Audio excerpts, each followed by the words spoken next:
90 શબ્દ ઝડપ. ફરિયાદ પક્ષે ડૉક્ટર સુરેશકુમાર કાંતિલાલ ઝવેરીને તપાસેલ છે.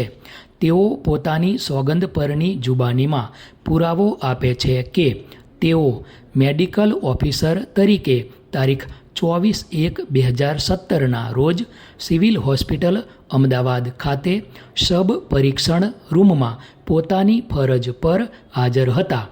ત્યારે એક શબ પોસ્ટમોર્ટમ કરવા માટે હેડ કોન્સ્ટેબલ રાજેશભાઈ દ્વારા નિકોલ પોલીસ સ્ટેશનની યાદી સાથે લાવ્યા હતા. તે શબ એક સ્ત્રીનું હતું. તેની ઉંમર 25 વર્ષ અને નામ શિલ્પાબેન રવિકુમાર સોની હતું. વધુમાં જણાવે છે કે શબ પરીક્ષણ તે જ દિવસે સવારે 7 કલાકે ચાલુ કરીને 7:45 કલાકે પૂરું કરેલું. શબનું પોસ્ટમોર્ટમ તેમણે તથા તેમના સાથી ડૉક્ટર M.G. શેખ દ્વારા કરવામાં આવેલ. ફકરો. શબનું બાહ્ય પરીક્ષણ કરતાં માલુમ પડેલ કે 25 વર્ષની સ્ત્રીની લાશ હતી. તેણીના શરીર ઉપર પીળા, લાલ અને કાળા ટપકાવાળી સાડી તથા તેવા કલરનો બ્લાઉઝ તથા ગુલાબી ચણિયો પહેરેલ હતો. તેનું શબ ઓળખાયેલ હતું. શબનું શારીરિક બંધારણ સામાન્ય હતું અને શબ ઠંડુ હતું. શબને જોતા અકળાઈ જવાની ક્રિયા આખા શરીર પર હતી. શબ ઉપર PM લિવિડિટી શરીરના પાછળના ભાગોમાં જોવા મળતી હતી. શબની આંખો અને મોઢું બંધ હતા.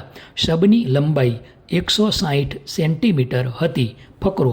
શબનું બાહ્ય પરીક્ષણ કરતાં ઈજાઓ માલુમ પડેલ હતી, જેમાં ગળાના આગળના ભાગે અને બંને બાજુના ભાગે 21 સેન્ટીમીટરનો લાલ ઉઝરડો હતો. તેની પહોળાઈ 0.5 સેન્ટીમીટરથી 1 સેન્ટીમીટર જેટલી હતી. તે ઉઝરડાનું નિશાન જોતા ત્રાંસો અને ઉપરની તરફ જતો હતો. આ ઉઝરડો ગળાના પાછળના ભાગે જોવા મળ્યો ન હતો. પોસ્ટમોર્ટમ દરમિયાન લાશ ઉપર કોઈ બાહ્ય અસ્થિભંગ માલુમ પડેલ નહીં. ઉપરોક્ત દર્શાવેલી તમામ ઈજાઓ મૃત્યુ પહેલાંની હતી. વધુમાં જણાવે છે કે મગજ અને ફેફસામાં લોહી ભરાયેલું હતું. હૃદયમાં જમણી બાજુ લોહી હતું અને ડાબી બાજુ ખાલી હતું. હોજરીમાં પ્રવાહી હતું. પેટના અવયવો લોહીથી ભરાયેલા હતા. ગર્ભાશય ખાલી અને સામાન્ય હતું. ડૉક્ટરના મત મુજબ મરણ જનારનું મોત તેણીએ જાતે ગળે ફાંસો ખાવાથી શ્વાસ રૂંધાઈ જવાથી થયેલ હતું. તે અંગેનો પોસ્ટમોર્ટમ રિપોર્ટ પોતાના હસ્તાક્ષરમાં તૈયાર કરીને પોલીસ કોન્સ્ટેબલને સોંપેલ હતો. તે રિપોર્ટ નામદાર કોર્ટમાં નિશાની 12/7થી રજૂ છે.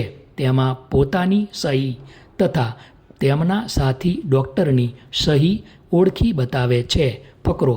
આમ મેડિકલ ઓફિસરની જુબાનીનું મૂલ્યાંકન કરીએ તો તેમના અભિપ્રાય પ્રમાણે મરણ જનારનું મૃત્યુ શ્વાસ રૂંધાઈ જવાના લીધે થયું છે. પોસ્ટમોર્ટમ રિપોર્ટના આધારે એટલું ચોક્કસ ફલિત થાય છે કે મરણ જનાર શિલ્પાબેન કુદરતી મોતે મરેલ નથી, પરંતુ તેણીએ જાતે ગળે ફાંસો લગાવી આત્મહત્યા કરી હોવાથી મરણ ગયેલ છે. આમ તેણીનું મૃત્યુ અકુદરતી હોવાનું સ્પષ્ટ સાબિત થાય છે.